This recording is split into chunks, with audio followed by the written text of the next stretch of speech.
Yeah, well, with that in mind, let's move on to first, obviously, softwares, and then we can move into actually techniques. Right, right.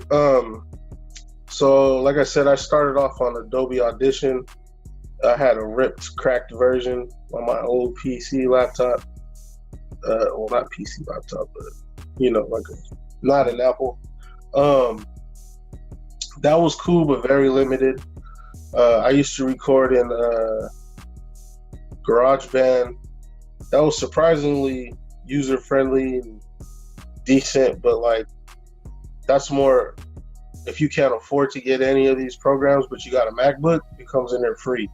So that's another thing that's good about getting a MacBook or a Mac computer. GarageBand comes in there for free. That program can get it done for you. You just don't have a lot of mixing options, but you have enough in there to make it sound. You can put it out. That's some beginner stuff. Some people like to record into Logic.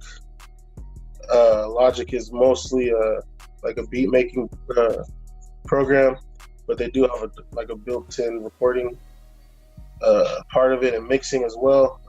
You can get down in there, but like what I tell people, what I've noticed is when you bounce those files out, they lose some quality. They don't really shine as they do. Like we had one of my homies was a singer.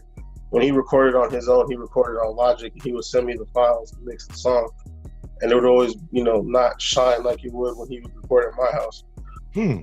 That could be Logic, and that could also be his mic. You know what I'm saying? Or he put anything on it before he sent it. I always noticed that though. And yeah, when you bounce out the final MP3s, that's something that I know. The waves and everything. I personally use Pro Tools 11. There's newer ones out, but I'm on 11. I like 11. I'm cool with it. I like 10 as well. Great programs. Easy to learn, but there's a lot to learn. So it could be overwhelming for some people if you're not really like invested in it. But I mean, that's the industry standard. That's what everybody uses for the most part, as far as I know. Expensive, but most of these programs are kind of expensive, and the cheaper ones will give you the ability to record, but like very limited in what you can do with it. So you kind of get what you pay for. So I would say, mic, monitors, and recording software are probably the top three things to worry about, because you could always upgrade the rest of the stuff later. Those price points aren't as bad, but like Pro Tools, I think out the box is like 800 or 1,000 or something like that. You can, they go on sale from time to time. You can probably finance it at some places. Or if you're a computer savvy person, I'm not saying to do nothing illegal, but you can find ways to find it on the internet. Yeah. Which I did originally. I had a bootleg version until my school sent me the real one. So, yeah, I mean, I think there's like lighter versions too with M Audio, right? With yeah. There's a Pro Tools, I think it's called LE. Yeah, I believe, and that's the limited version. I forgot about that too. There's different, and then there's like the HD and producer packs and stuff like that. Yeah, but I mean, if you get that, that's easy. That's good to go too. It's all about plugins. I don't know. I think they might have limited plugin capabilities. Y'all didn't hear that. you trying to deepen your voice. Yeah. Nah, man, my shit cracked, so I had to, bring it back one time. Yeah, still thug now. Still thug.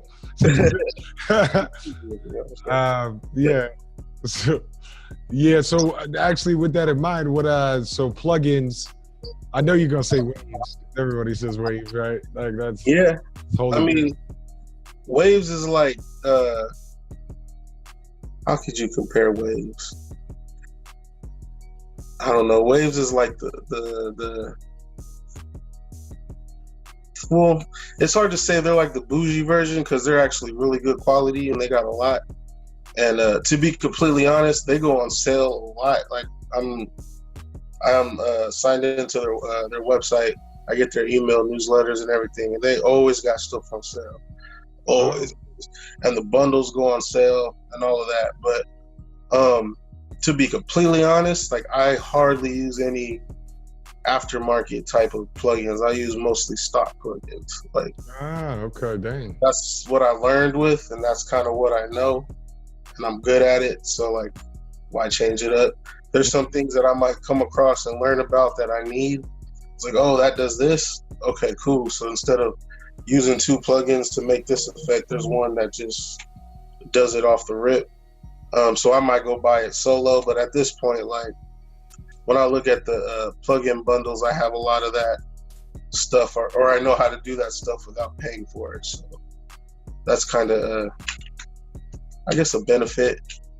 But it is possible. You don't need all that stuff. But if you're trying to be an engineer and go to school or go work at a professional studio, then you definitely need to be familiar with all that stuff, because they have all of that, and they're gonna want you to use it on, Right.